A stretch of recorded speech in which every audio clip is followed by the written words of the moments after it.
So I just have a couple of poems.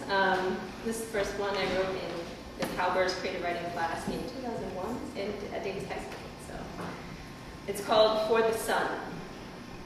Every night as a child, I would stand on the splinter-strewn balcony and squint my eyes in search of you.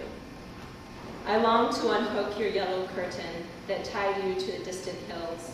Let your precious golds and reds and magentas pour down enriching color onto the quilt-stitched fields, building-studded city streets, onto each bald and hairy head.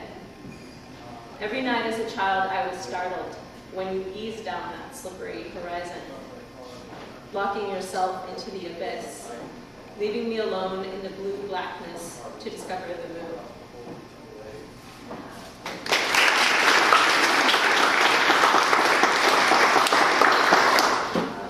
This is a prose poem that is dedicated to Davis, and it's called Where I Come From is Dirt.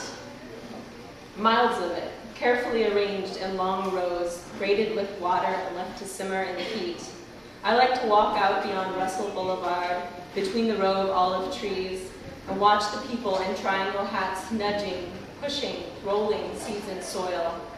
It's an earth oven, and when the plants are ready, they perk their heads above the soil, little groundhogs blinking in the sunlight.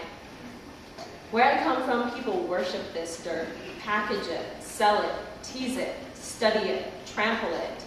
No one is ever ready to just let it be dirt.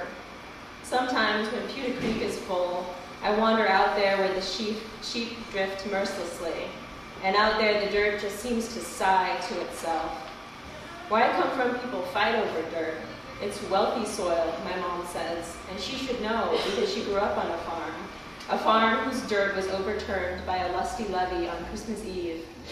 Dirt is rich, she says, like German chocolate cake, and before you know it, its very essence fills you up, fills up the room, fills up the sky, because in the end, it's what we all become. She should know, my mother should, because on Christmas Eve, 1955, she spent the night on the floor of a church, the only night she ever spent in a church, the only Christmas she ever observed until she met my father.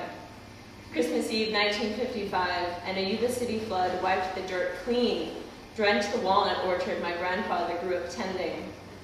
And 50 years later, people live spitting distance from that very same levee. A woman recently called the county office to inquire when they would remove that big pile of dirt outside her kitchen window.